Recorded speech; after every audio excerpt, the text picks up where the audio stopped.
Sejam bem-vindos a mais esse podcast. Eu sou Paulo Gonçalves E eu sou Bia e Gonçalves, você está. no Mogi Guaçu do É Futuro. isso aí, Bia.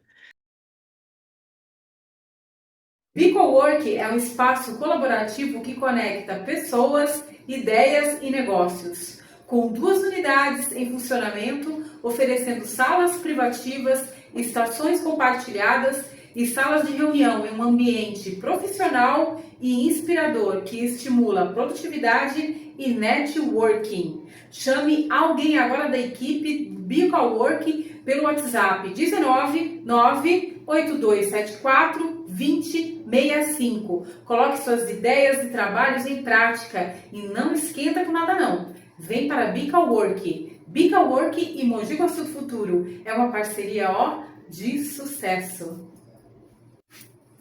Tá com fome? Peça agora os seus salgadinhos na Suelen Salgados, que é uma delícia de salgado. Produção diária, super fresquinhos, crocante por fora e macio por dentro. Salgadinhos para buffet, para comércio, para festas. Salgadinhos para toda a família. Faça agora o seu pedido no WhatsApp que está passando aqui embaixo, que é 19 997 90 0073. Suelen Salgados e Mogi Guaçu do Futuro. É uma parceria de sucesso.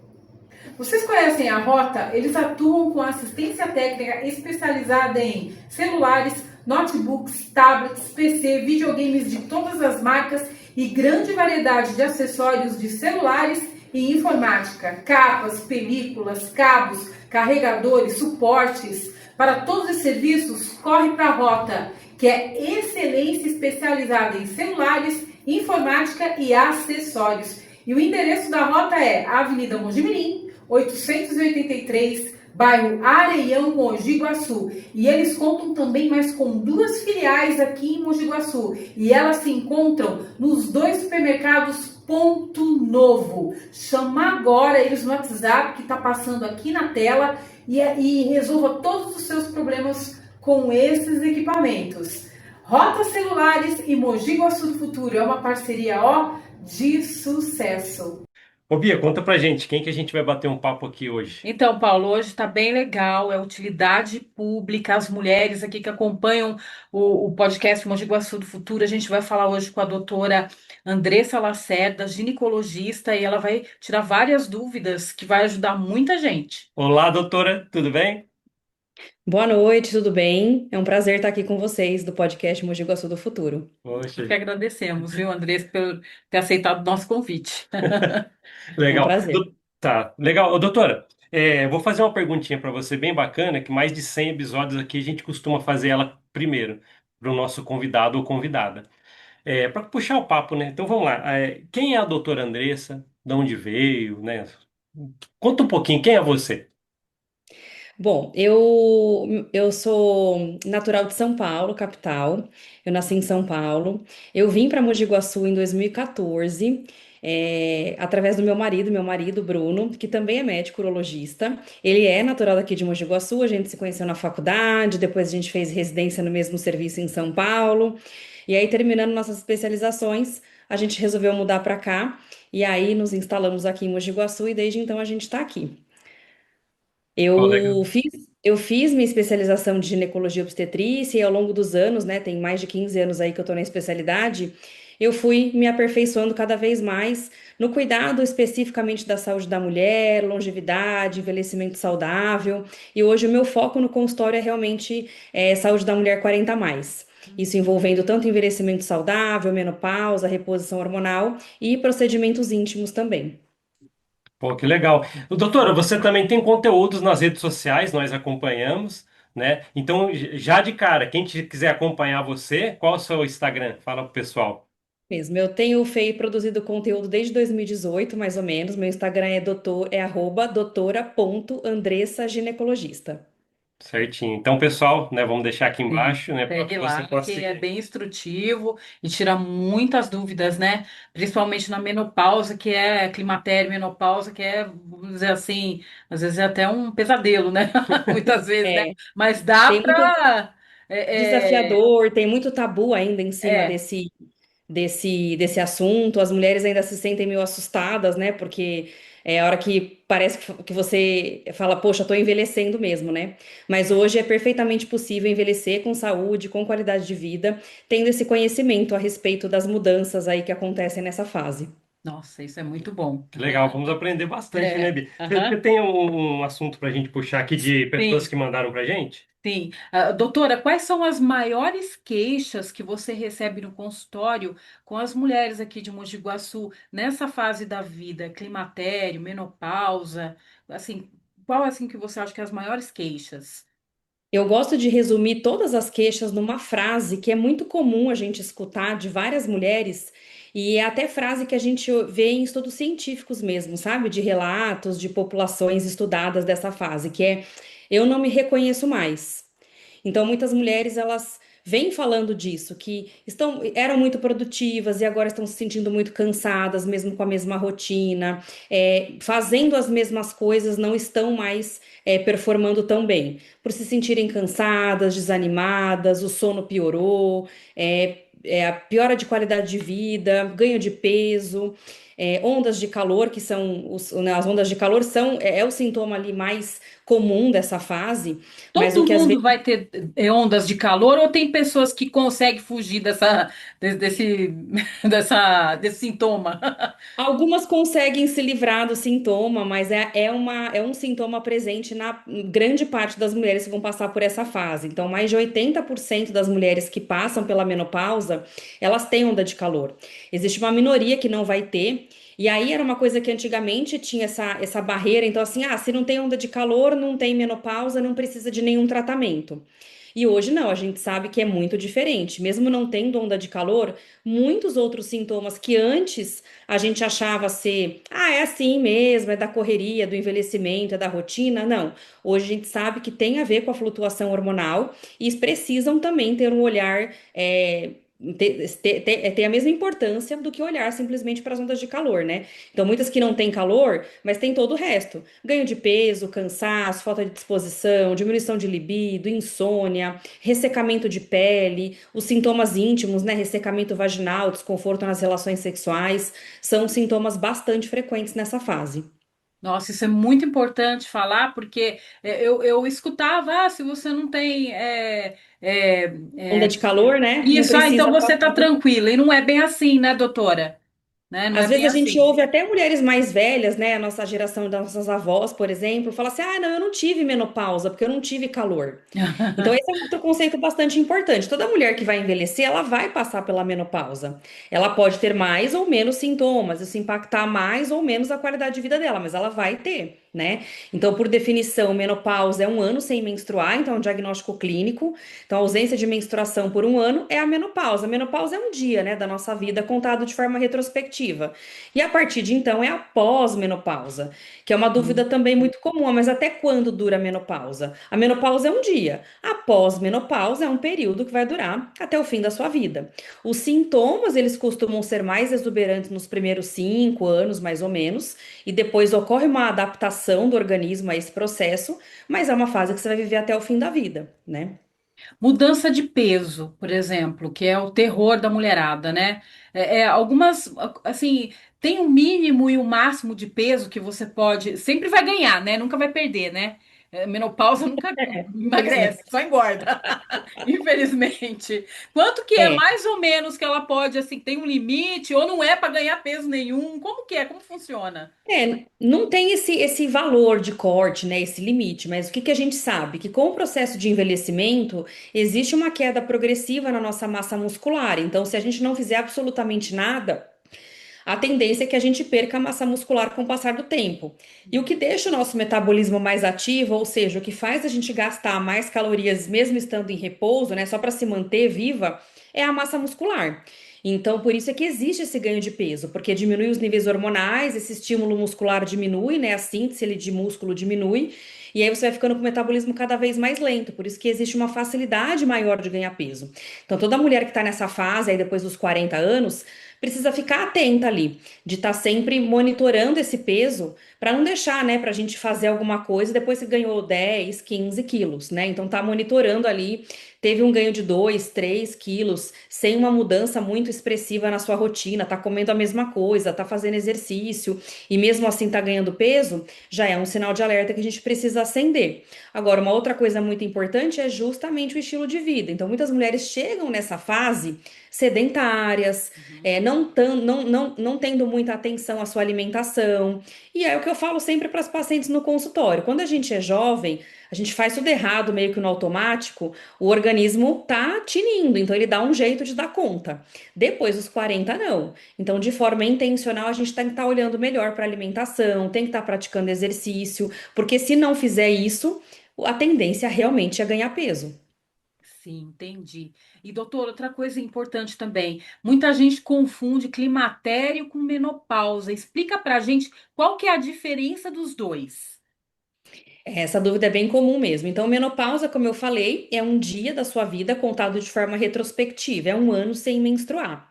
Antes da menopausa propriamente dita se instalar, a gente tem o climatério ou a perimenopausa, que são nomenclaturas semelhantes, que é aquela fase de flutuação hormonal que os ovários começam ali a ficar meio capengas, né? Vamos dizer assim.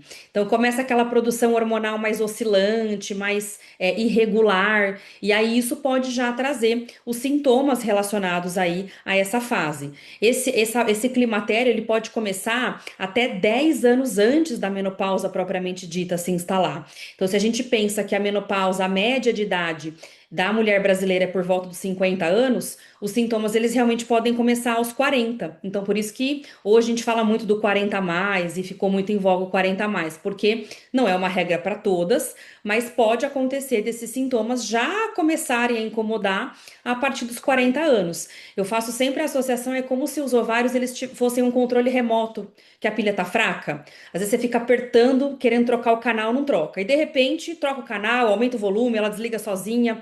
Então o ovário tá meio ali em curto-circuito. Ora existe uma deficiência na produção hormonal, ora esses hormônios são produzidos em excesso e ela fica oscilando com esses sintomas, né? E aí esse momento já exige um tratamento, já exige um cuidado. Eu não preciso esperar ela entrar na menopausa para daí eu pensar num tratamento. O climatério, ele já requer um tratamento. Quanto antes a gente começar, melhor para essa mulher. Tanto para melhora dos sintomas, como para redução do risco de doenças, né, relacionadas ao envelhecimento. Então, na pós-menopausa, nós mulheres temos um risco aumentado de doenças cardíacas, como infarto, derrame, perda de massa óssea, que pode levar à osteoporose, alterações cognitivas, aumentando o risco de demência, de Alzheimer. Então, quanto antes a gente começar o tratamento, melhor. Entendi, doutora. É importante estar atento nisso, né? E assim, por exemplo, mulheres que, por exemplo, então, 40 anos já tem que estar Já prestando tem que acender atenção, as anteninhas lá em alerta. porque você já pode estar no climatério. Pode. Não, não, não necessariamente vai estar, mas Ah, pode tá. estar sim. Então, Mas toda pode mulher a partir estar. de 40 anos já tem que começar a ficar mais atenta com a sua saúde. Entendi. Doutora, por exemplo, alteração de humor, né? Eu sei que o climatério já começa, a alteração do humor já começa no climatério, né? Sim, Mais pode começar. irritado, mais triste. Às vezes é necessário tomar algum medicamento, é, como que eu vou dizer assim, por exemplo, um antidepressivo, alguma coisa assim, ou isso aí tem que ter passar por um psiquiatra, alguma coisa Ou assim. terapeutas, né? Já ouvi falar sobre isso. Aham. É. Foi boa pergunta, porque essas flutuações hormonais levam sim a sintomas psiquiátricos, neurológicos, né? Então, o cérebro da mulher ele é muito dependente dos hormônios. Então, essa flutuação hormonal acaba trazendo sim esses sintomas. Então, às vezes, mulheres que já têm ansiedade, já fazem tratamento de ansiedade, de depressão, podem ter uma piora dos sintomas nessa fase, ou mulheres que nunca tiveram nada começam a ter isso. Irritabilidade, oscilação de humor, né? Começa a ficar mais pavio curto, começa a ficar irritada por pouca coisa, e isso começa até a prejudicar os relacionamentos. Ou então tristeza, né? Um humor mais depressivo. Isso sim pode ter a ver com os hormônios, precisa ser avaliado, muitas vezes, dependendo do caso, se ela tiver outros sintomas associados, se ela tiver numa fase às vezes, mais tardia da perimenopausa, o tratamento hormonal já vai resolver boa parte dos sintomas. Ou, às vezes, realmente a gente precisa, né, em associação, em conjunto com o psiquiatra, ou o próprio ginecologista pode ter expertise em casos leves a moderados, de prescrever um tratamento especificamente para esses sintomas, né? Então, remédios para ansiedade, para depressão, podem sim ser necessários nessa fase, em associação. À terapia de reposição hormonal ou aos ajustes hormonais. Isso pode sim ser necessário. Agora é importante porque a gente ter esse conhecimento de que isso tem um cunho hormonal, porque muitas mulheres, às vezes, vão direto procurar o psiquiatra, né? E muitas vezes tem um tratamento ali com algum medicamento específico, mas que às vezes não tem uma resposta tão satisfatória, justamente porque tem a questão hormonal que precisa ser avaliada também. Então, hoje, como a gente tem esse conhecimento mais difundido, muitos colegas psiquiatras já têm esse conhecimento e acabam encaminhando essa paciente para o ginecologista. Olha, acho melhor você ir no ginecologista ver seus hormônios, porque isso não é só tomar remédio para ansiedade ou para depressão. Então, precisa dessa abordagem mais integral mesmo. Ai, bom, bom saber. Então, procurar bons profissionais, né, doutora? Então, já pode as mulheres, se Exatamente. tiver, primeiro passar no ginecologista, porque pode ser que seja uma coisa hormonal e não uma coisa química do cérebro, Só, só com uma depressão, né, alguma coisa assim, pode se resolver, né? Isso é muito exatamente. importante, né, a gente Às vezes, mesmo abordar. sendo hormonal, às vezes, mesmo sendo hormonal, a gente vai precisar, né, de um tratamento em conjunto com o psiquiatra, ou como eu falei, o próprio ginecologista pode prescrever alguma medicação, mas é importante a gente ter esse olhar como um todo, porque muitas vezes só um ou só outro não vai resolver, não vai ajudar tanto aquela paciente, entendeu? Vai ser um tratamento ali que não vai trazer um resultado tão satisfatório. Deixa eu dar meu pitaco aqui de coisas que eu já ouvi, né? Homem falando, mas eu já ouvi falar algo assim, doutora. Eu quero ter a minha menopausa o máximo possível lá para frente. Não tem como ter esse controle, né? A mulher, vou fazer mais exercício físico ou tomar alguma coisa que não vai começar meu climatério com 40, vai ser com 50, sei lá. Não existe nada disso, né? Chegou, chegou, né? Exatamente. Muitas se preocupam com, não, eu queria, como é que eu faço para adiar minha menopausa, né, para ser o mais tarde possível? Infelizmente não tem como. Por mais que a mulher tenha um bom estilo de vida, por mais que ela faça exercício, que ela tenha uma saúde ótima, nós mulheres, nós nascemos ali com uma quantidade limitada de óvulos e a gente vai perdendo esses óvulos ao longo da vida. Então, a gente tem ali mais ou menos uma idade pré-determinada geneticamente, para a gente, né, ter ali a primeira menstruação, para a gente ter a última menstruação, que é a menopausa. Então, claro, alguns fatores relacionados ao estilo de vida podem antecipar isso. Então, é paciente que fuma, paciente que às vezes precisa fazer algum tratamento com algum medicamento, por exemplo, uma quimioterapia que pode prejudicar o funcionamento dos ovários, ela pode antecipar, acabar antecipando essa menopausa. Agora, alguma coisa que a gente adia a menopausa, isso infelizmente não tem como, nem um estilo de vida saudável, nem exercício, não, isso não tem como. Legal. Chegou o Entendi. reloginho, chegou. Chegou, chegou. Doutora, e para as mulheres que ainda, por exemplo, já estão com mais de 40 anos e que ainda não tiveram a oportunidade de encontrar um profissional experiente como você, que sabe, que entende do assunto e que está tendo os primeiros sinais, os primeiros sintomas, mas que ainda não teve oportunidade de resolver isso e começar a tratar. Ela tem chance ainda? Dá tempo? Como é que é? Ou já está tudo perdido? Não, de jeito nenhum.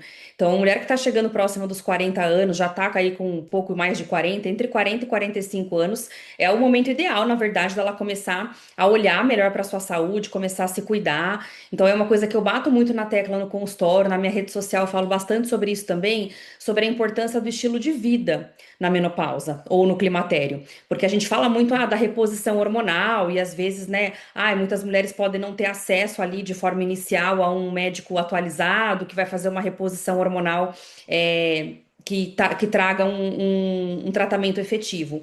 Mas super importante a gente entender que não é só reposição hormonal. Eu brinco que a reposição hormonal é a cereja do bolo. Então a gente precisa, de forma intencional, estar olhando para os pilares da saúde de forma mais atenta, né? Então essa mulher que ainda não teve acesso a um ginecologista, que ela não consegue ainda ter um acesso a uma informação melhor sobre a reposição hormonal em si, né? Fazer os exames, ela já começar a cuidar melhor do estilo de vida, melhorar a alimentação, importante a gente aumentar a ingesta de proteína para evitar perda de massa muscular, diminuir os ultraprocessados, reduzir o consumo de álcool, que o metabolismo do álcool fica muito mais lento depois dos 40. Se está sedentária, começar a fazer uma atividade física, qualquer movimento conta. Então, começar pelo menos uma caminhada, um treino, procurar um tipo de exercício que ela se identifique um pouco mais para começar a se movimentar. Olhar de forma mais intencional para o cuidado com o sono, aquela coisa de ficar assistindo série até tarde, dormir muito tarde. O sono é um pilar extremamente importante para a nossa saúde. Então, mesmo que ela não tenha acesso ali a um tratamento, né, padrão, de reposição hormonal, não tenha acesso a um profissional mais atualizado, já começar a ter esse cuidado com o estilo de vida já vai trazer uma melhora muito significativa para muitos dos sintomas que ela esteja apresentando. Entendi, doutora. Outra dúvida também que eu sempre escuto é uma discussão assim bastante até assim, né, das pessoas que falam que tem pessoas que podem fazer reposição hormonal e tem mulheres que não. Explica pra gente, isso é mito, isso é verdade, se mudou, se não mudou, como que é? Todas as mulheres têm É, que fazer reposição hormonal? Dá pra existe um fazer? tabu, dá para fazer. Existe um tabu muito grande ainda com relação a isso, porque mais ou menos uns 20 anos atrás a gente teve uma divulgação, né, de alguns dados de estudo científico de forma muito equivocada. Então, a gente estava, né, na época de 2002, mais ou menos, estava em andamento um estudo multicêntrico, ou seja, um estudo muito grande que estava sendo feito em vários centros do mundo, acompanhando mulheres que estavam fazendo reposição hormonal. E depois de alguns anos do andar desse estudo, esse estudo foi interrompido, porque viu-se o aumento do risco de câncer de mama nas mulheres que estavam fazendo terapia hormonal. E aí, isso caiu como uma bomba na mídia, né? Então, todo mundo só pensou em hormônio da câncer. Então, as pacientes ficaram desesperadas, pararam de fazer reposição hormonal, os médicos pararam de prescrever reposição hormonal e formou-se ali um buraco negro por muitos anos em cima desse assunto. E aí, com o passar do tempo, com o avançar da medicina, a gente foi vendo que, na verdade, não era bem assim. Muitos desses dados foram interpretados de forma errada. Então, o que a gente sabe hoje? Que muitos dos dados que a gente tem desses estudos foram mulheres que começaram a reposição hormonal muito tarde, com mais de 10 anos de menopausa, mulheres que já tinham outros fatores de risco, já tinham doenças cardíacas instaladas, já eram hipertensas de longa data. E o tipo de reposição hormonal também foi feito com hormônios sintéticos, com doses muito diferentes do que a gente usa habitualmente. E ainda assim, mesmo dentro desse cenário, não foi um aumento de risco tão significativo como foi, né, falado pela mídia. Então, o que a gente sabe hoje? A gente tem um conceito de janela de oportunidade, ou seja, a melhor época para começar a reposição hormonal são os primeiros 10 anos de menopausa, e idealmente no climatério, na perimenopausa, né, antes da menstruação parar de vez.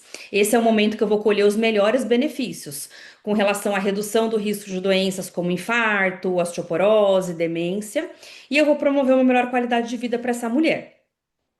Muitas das contraindicações que a gente ouve por aí, na verdade, não são. Então, por exemplo, eu tenho história na família de câncer de mama. A maioria das mulheres que tem história na família são mulheres que tiveram câncer de mama depois dos 50 anos. Ou seja, muito pouco provável isso tenha a ver com alguma questão genética. É muito mais mesmo pelo fator do envelhecimento. Então, o principal fator de risco para ter câncer de mama, ser mulher, ter mama e envelhecer. Então, esses são os principais fatores de risco que a gente não tem como mudar. Hoje, fazendo reposição hormonal com hormônios que a gente chama bioidênticos, ou seja, hormônios que têm uma estrutura molecular muito semelhante ao que a gente produz, na dose adequada, começando dentro dessa janela de oportunidade, que são os primeiros anos, o risco de câncer de mama ele praticamente não existe. Hoje, os dados mais atuais da ciência mostram que esse risco não é significativo. Muito pelo contrário, hoje, muito mais do que eu falar que o hormônio tem risco de câncer, eu preciso falar do risco de não fazer reposição hormonal, que é muito maior. Então, a mulher que não faz reposição hormonal, primeiro que ela não está isenta de ter um câncer de mama, ela pode ter do mesmo jeito. E ainda ela pode ter um risco maior de outras doenças que matam muito mais do que o câncer de mama, que é a doença cardiovascular, o infarto, o derrame, e doenças que vão aparecer secundárias a uma osteoporose. Então, o paciente tem um osso fraco, vai ter uma fratura, vai ficar muito tempo imobilizada, aumenta a risco de trombose, aí por ficar muito tempo imobilizada, pega uma pneumonia e aí vai agregando riscos, né? Então, hoje, falar em não fazer reposição hormonal por medo de câncer de mama é uma informação bastante desatualizada. Entendi. E, doutora, você falou que é assim, é um dia só que a gente entra na menopausa. Antes é todo o climatério, né? Então, Isso no mesmo. caso, seria assim, quando cessou a menstruação, quando Isso, não um ano veio sem mais. menstruar. Isso é menopausa. Ah, entendi. Tá? Então, Entendi. a menopausa é um diagnóstico retrospectivo. Então, por exemplo, menstruei hoje, dia 2 de junho. Se eu não menstruar mais, dia 2 de junho de 2027, eu sei que hoje foi o dia da minha menopausa. Então, é um diagnóstico Entendi. retrospectivo, né? Uhum. Mas eu não preciso mais esperar esse um ano para fazer alguma coisa, porque hoje eu entendo que os sintomas, eles podem começar muito antes. E eu não preciso ficar Entendi. sofrendo com eles. E também não é nem só pelos sintomas prejudicarem a qualidade de vida. Como eu falei, essa flutuação hormonal já vai fazendo a mulher perder massa óssea, já vai É, aumentando o risco cardiovascular dela. Então, quanto antes eu atuar nisso, melhor. sim, nossa, massa óssea, perda de massa óssea, eu acho que é a última coisa que deve acontecer com uma mulher, né? Então, eu já falo Morrer. muito, às vezes a mulher ainda fala assim: mas eu não tenho muito sintoma, eu tô me sentindo bem. Mesmo assim, eu acho válido a gente sempre conversar bastante, ponderar bastante a reposição por causa disso, para a gente reduzir o risco de doenças relacionadas a essa falta de hormônio, né? Principalmente doença cardiovascular, que é a que mais mata. Uhum. E, por exemplo, se a mulher quer começar a fazer reposição hormonal, assim, no momento que ela parou de menstruar, vai resolver alguma coisa? Ou tá muito tarde? Já é tarde demais? Não, não, não. É o que eu falei, esse é o conceito de janela de oportunidade. Então, a gente tem um tempo relativamente longo depois dela estar na menopausa. Então, assim, ela acabou não procurando, teve aí o climatério, não procurou, ficou um ano sem menstruar, e aí é que ela acabou entendendo que pode ser menopausa e foi atrás. Sim, tem como tratar, sim. E a gente tem esses primeiros 10 anos aí de menopausa, onde seria a janela de melhor retorno, né, desse tratamento, de redução de risco, de melhora de qualidade de vida. São esses primeiros 10 anos de menopausa. Então, sim, não é porque agora ela já está sem menstruar um ano que não tem mais o que fazer, não. Tem sim. Entendi, doutora. Então, não necessariamente quando a mulher entra no climatério, já vai logo precisar tomar reposição hormonal. Não Essa é a necessariamente. cada caso é um caso, que daí no Eu caso, até explico que doutora. assim, a fase do climatério, ela é muito mais desafiadora, inclusive, do que a própria menopausa, porque quando a mulher já está um ano sem menstruar, eu entendo que os ovários dela já não trabalham mais, então eu faço a reposição e aí o ajuste da dose é mais, a gente chega num ajuste mais rápido. Agora, na perimenopausa é uma bagunça, porque tem hora que o ovário tá funcionando, tem hora que não. Então, é uma outra coisa que eu até coloco isso em consulta também, que até culturalmente a gente tá acostumado aí no ginecologista uma vez por ano, né? Fazer ali a rotina ginecológica uma vez por ano. Nessa fase do climatério, não dá mais para ser só uma vez por ano. Essa mulher ela vai precisar de um cuidado um pouco mais de perto. Ela vai precisar ser reavaliada a cada 3, 4, no máximo 6 meses. Porque os sintomas eles flutuam muito, então o tratamento ele pode estar mudando a todo momento, né? E muitas vezes a gente vai precisar usar um tipo de hormônio por um tempo, depois a gente vai precisar mudar para ir acompanhando o funcionamento do ovário dela até ela realmente entrar na menopausa, tá? Então, e também não necessariamente a abordagem vai ser reposição hormonal. Pode ser que não. Pode ser que a gente precise bloquear o sangramento, pode ser que a gente precise fazer só um ajuste no estilo de vida e isso já traga melhora. Pode ser que seja só uma suplementação mais adequada. Então, não necessariamente porque está no climatério vai começar a reposição hormonal. Existem muitas outras intervenções que também precisam ser avaliadas. Entendi. E é individual, né? Porque cada um É. vai ter um histórico ali, né? Interessante, Uhum. doutora. Outra dúvida também que é muito recorrente também sobre a ninfoplastia, né? Eu gostaria que a doutora se explicasse para a gente o que é a ninfoplastia e se é uma cirurgia só estética ou de saúde. Ótima pergunta também. Hoje tem se falado muito mais, né, de saúde íntima, justamente porque as mulheres estão envelhecendo e querem envelhecer melhor, né? Então, essa questão da menopausa trazer ressecamento vaginal, desconforto na relação sexual, isso vem trazendo mais a importância para olhar para essa saúde íntima. E aí entra também a ninfoplastia. Então, o que que é a ninfoplastia? A ninfoplastia é uma cirurgia plástica para redução dos pequenos lábios da vulva. Então, ali na nossa anatomia, a gente tem os grandes lábios e tem os pequenos lábios. E às vezes esse pequeno lábio ele é maior, né? Ele é mais longo do que os grandes lábios. Então, ele fica mais proeminente ali na região genital da paciente. E E às isso vezes tem mulheres que têm só um lado, né?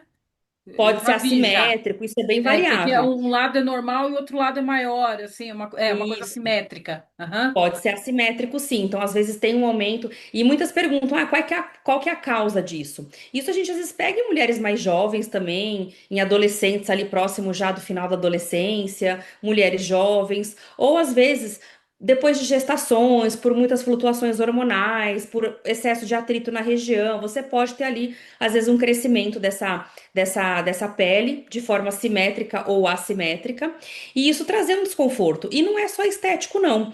Sim, pode ter um desconforto estético, ela pode sentir vergonha ali, né, do parceiro numa relação sexual, anatomicamente se sentir desconfortável, e eu acho que é válido, a estética importa também, mas não é só estético, não, pode ser funcional. Muitas mulheres, por causa desse excesso de pele na região, tem muito atrito na calcinha, então é uma pele que fica mais machucada, mais sensível, ela fica com vergonha de colocar um biquíni porque fica mais marcada a região, na roupa da academia pode ficar ali uma proeminência. Então, pode ser um desconforto funcional também, de trazer ali dor, de ficar ali friccionando a região, ardência, desconforto na relação sexual, às vezes forma pequenos machucadinhos com aquelas fissuras. Então, existe a indicação funcional também ali do procedimento cirúrgico, né? E a ninfoplastia nada mais é do que a cirurgia plástica para a gente diminuir, reduzir esses pequenos lábios e deixar ali a anatomia mais simétrica, mais esteticamente mais harmônica, né? Sim, entendi. Então, serve tanto como estética, como também como saúde, porque tem casos de mulheres que às vezes não conseguem nem andar de bicicleta, vamos dizer assim, né? Sim, Que tem um incômodo prejudica, bastante. não pode usar uma calça jeans, que às vezes aperta, machuca, resseca, né? Interessante, Exatamente. então. E, doutora, essa Exatamente. cirurgia é uma cirurgia, que precisa de internação? Como que é? É uma cirurgia simples, tranquila? Faz no hospital, faz na clínica mesmo? Como funciona? É uma cirurgia considerada de pequeno porte. Até pouco tempo atrás a gente fazia praticamente em centro cirúrgico, só no hospital. Mas hoje não, a gente tem mais avanços, né? Então a gente consegue fazer essa cirurgia de forma ambulatorial, o que é muito mais confortável. Muitas pacientes acabavam não indo atrás dessa cirurgia por vergonha mesmo, né? O De ter que medo, internar, né? O medo também. fazer uma cirurgia no centro Aham. cirúrgico e acabar ficando mais exposta por esse motivo, né? Acabavam se sentindo mais inseguras com relação a isso.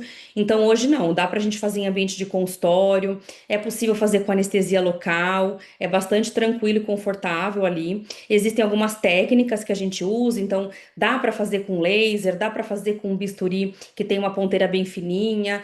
A técnica que a gente vai utilizar vai depender muito da expertise do médico, do ponto de vista de resultado, não tem grandes diferenças, né? Então, fazendo ali uma cirurgia, respeitando certinho a técnica, respeitando ali o acompanhamento pós-operatório, o resultado é muito bom, independente da técnica usada, mas dá para fazer em ambiente ambulatorial e é perfeitamente confortável e seguro para paciente, sim. Tá. E a partir de que idade uma jovem pode fazer essa cirurgia? Por exemplo, pode ser tanto caso plástica ou tanto caso, daí no caso de saúde mesmo, Funcional, né? funcional, Ou isso. estético ou funcional, né? Isso. A gente, lógico, sempre evita fazer na adolescência, em mulheres muito jovens, né? Então, geralmente, assim, a partir dos 18 ou 21 anos, aí já daria para fazer. Mas existem alguns casos de exceção que a gente acaba fazendo na adolescência, sim. A depender do grau dessa hipertrofia, né? Desse excesso de pele, a depender do quanto isso realmente incomoda essa menina. Então, às vezes, a gente individualiza caso a caso, conversa bem com essa paciente, com a mãe dela, expõe bem tudo isso, e aí a gente acaba optando por fazer, mesmo em meninas mais jovens. Não é a regra, é mais comum a gente orientar e esperar esperar os 18 anos ou idealmente após os 21 anos, para a gente ter ali um desenvolvimento completo e aí fazer uma cirurgia com mais segurança. Mas é isso, né? Existem alguns casos que aquela alteração, tanto estética quanto funcional, traz um prejuízo muito grande para o psicológico daquela menina, para a funcionalidade. Então, eu mesma tive casos já de operar menina de 16, 17 anos, porque realmente era uma hipertrofia bem importante e prejudicava bastante a autoestima da menina. Então, aí vale a pena a gente antecipar um pouquinho, conversando e expondo tudo para os pais, né? Colocando ali, ponderando riscos-benefícios, acaba que o benefício é bem maior. E elas estão bem hoje, essas meninas. Super, Deu tudo super certo. bem, super É? satisfeitas, tudo Ah, que ótimo, legal. graças a Deus. Muito bom saber, né? Ô, doutor, meus pitacos de novo, né? Aham. Tabus, acredito que é um assunto que tem algum tabu relacionado a isso, e alguém está assistindo a gente, talvez com o podcast, olha lá, talvez eu tenha isso, sei lá, uma mulher, é um tabu isso, o que que você diria para uma pessoa que fica meio assim, pô, e agora, tal, vou, não vou? O que que você diria para alguém? Ainda é porque assim, eu mesma atendo pacientes que às vezes não me falam sobre isso na primeira consulta, vai falar depois, numa segunda, numa terceira, quando se sente um pouco mais à vontade, né? Às vezes, na hora do exame físico, claro, a gente pode perceber, eu percebo, né? Mas se ela não tem nenhuma queixa, muitas vezes de forma mais tranquila ali, a gente tenta abordar esse assunto de forma também que não crie nenhum tipo de problema para ela, porque talvez como eu falei, se não tem uma alteração funcional, a estética, né, a anatomia, ela é muito variável e não tem uma anatomia certa, igual para todo mundo.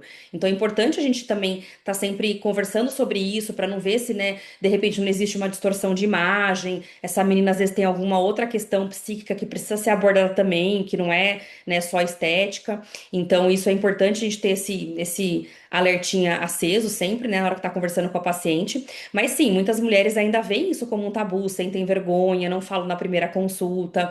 Mas é importante quem tá ouvindo a gente entender que isso é um cuidado de saúde, tá? Por mais que você pense que possa ser só estético, é como eu falei, eu acho que estética importa sim. É claro que a gente não vai colocar a estética em primeiro lugar, colocando em risco a saúde dessa mulher de forma alguma, mas é importante ela conversar com o ginecologista, ela expor as suas inseguranças, os seus medos.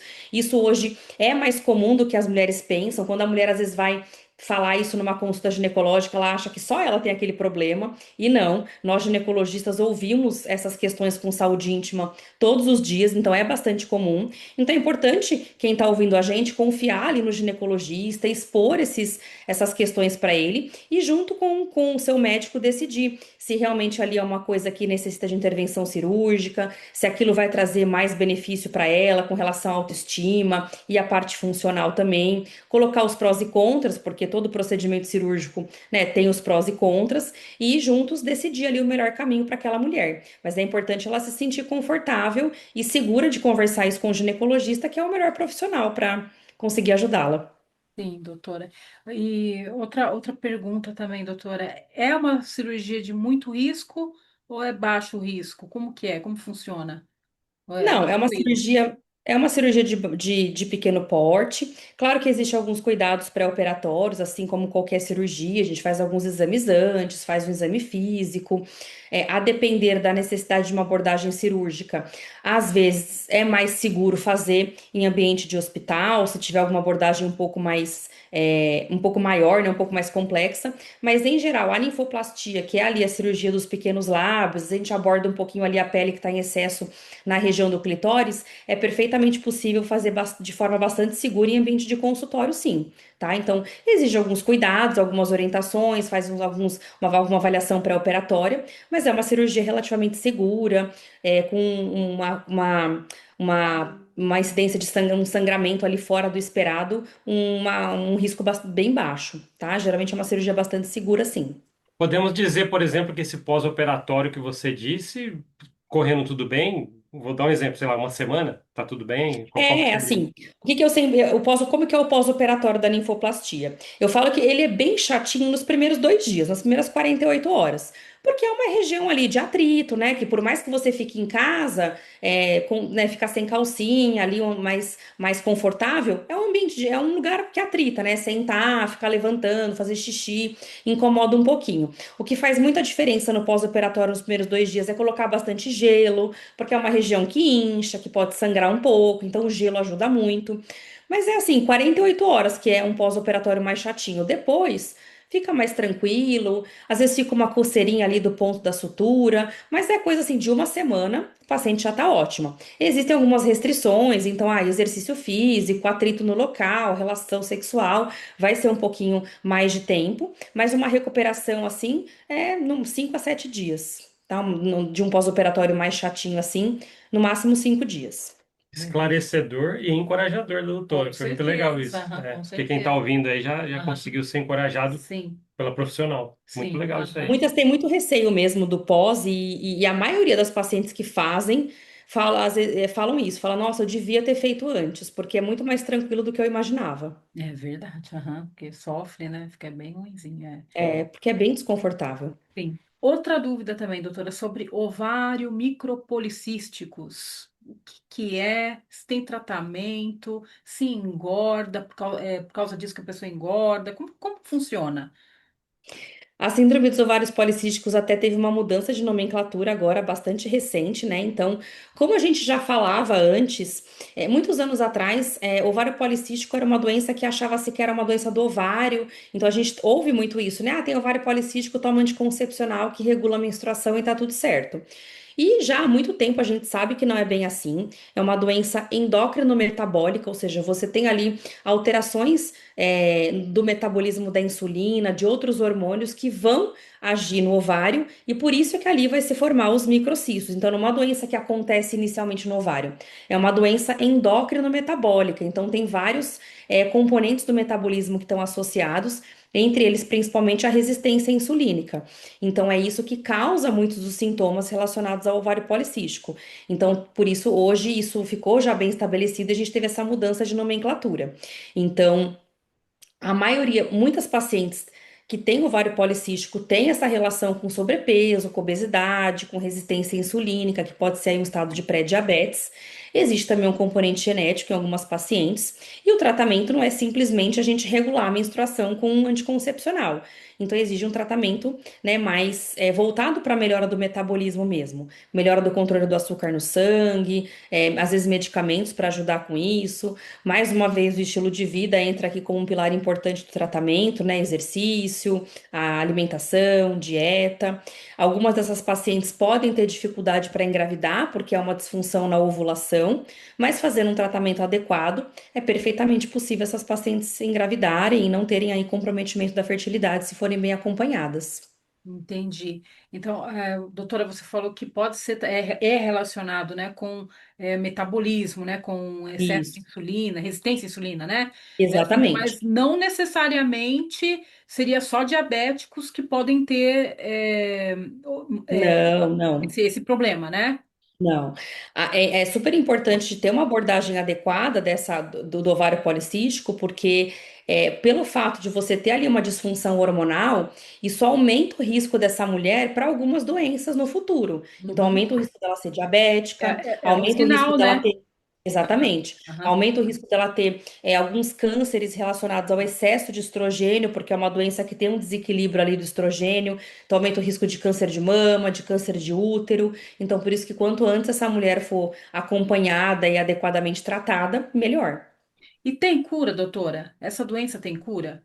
Ela não tem cura, ela tem controle, tá? Controle. Então, muitas mulheres, depois de um tratamento, ficam super bem, não voltam a ter sintomas, têm ciclos regulares, mas são mulheres que precisam sempre estar acompanhando.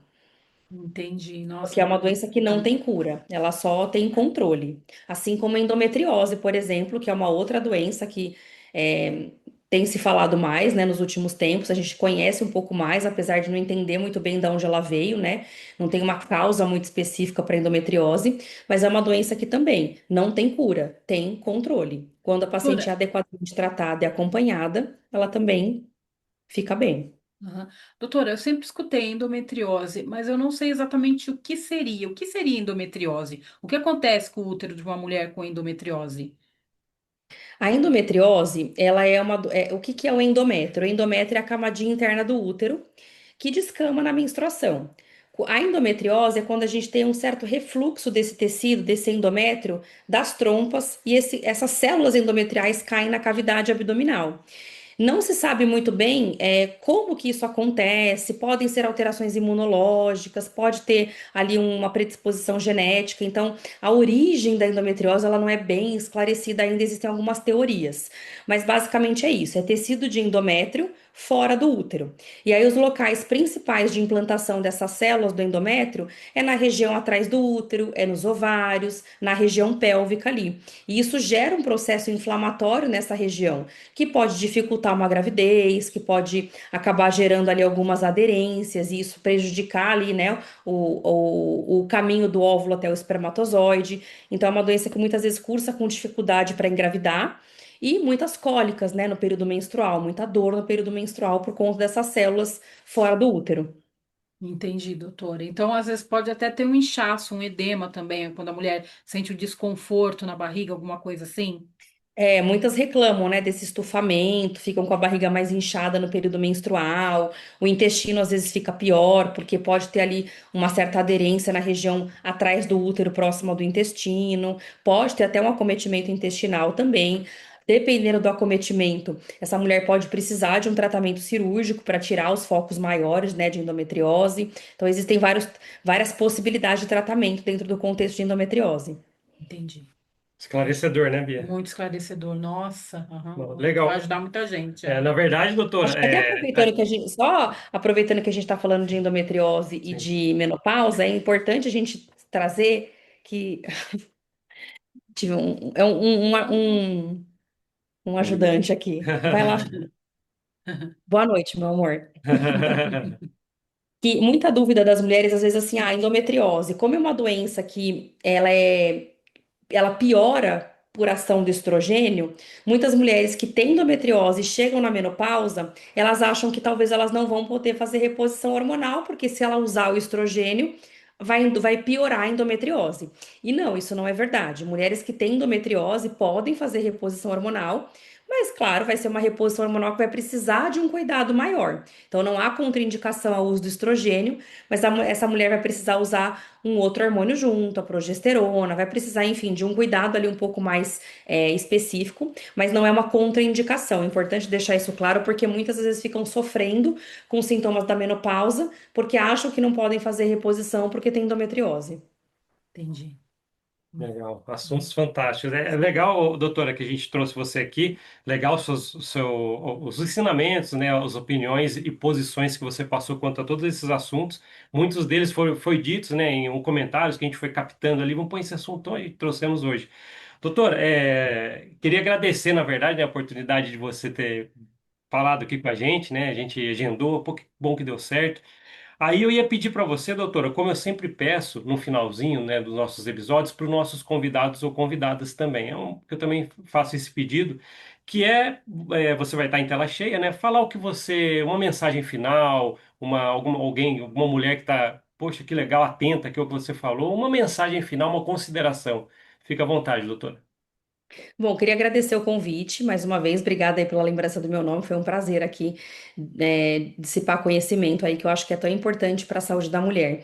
E o recado que eu queria deixar para todas as mulheres que estão me escutando, a importância da gente se olhar com mais carinho, com mais cuidado. A gente cuida de tanta gente, né? Então nós mulheres a gente já tem isso de forma instintiva. Cuidar de todo mundo, e a gente cuida tão bem de todo mundo que às vezes a gente esquece de cuidar da gente.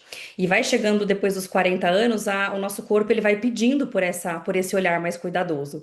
Então, queria deixar esse recado aqui para todas as mulheres se olhar com mais carinho, se priorizar, cuidar da sua saúde, buscar mais informação sobre isso. E isso que eu falei, né, sobre estilo de vida, sobre melhorar a alimentação, sobre cuidar do sono, sobre exercício físico, de forma que a gente cuidando melhor da gente, a gente consegue cuidar muito melhor do outro, né? Então, que todas as mulheres consigam se olhar com um pouquinho mais de carinho e cuidar de si tão bem quanto cuidam dos outros. Sim, Show de com bola. certeza. Poxa, obrigado então. Muito, já finalizando, né, com uma mensagem legal e encorajadora para as mulheres. Então tá bom. Obrigado, doutora Andressa Lacerda, por estar falando com a gente aqui. Provavelmente, né, já íamos pedir que volte mais vezes no futuro para Sim. atualizar, que esse É. assunto é Aham, muito Ah, temos que válido. é. atualizar. Então tá A bom. medicina é a ciência das verdades transitórias. A gente tem que estar É, sempre estudando e atualizando. É isso é, aí, legal. Então tá Vai ser um bom. prazer voltar. Muito obrigada, viu? Tá, Nossa, nós que nós que agradecemos. agradecemos, viu, doutora? Tá, então tá bom. Obrigado, doutora. Obrigado, Bia, por estar aqui Obrigada, comigo. obrigada, viu, doutora? Então tá bom. Obrigado Obrigada. por assistir esse podcast. A gente se vê na próxima. Até mais. Tchau, tchau.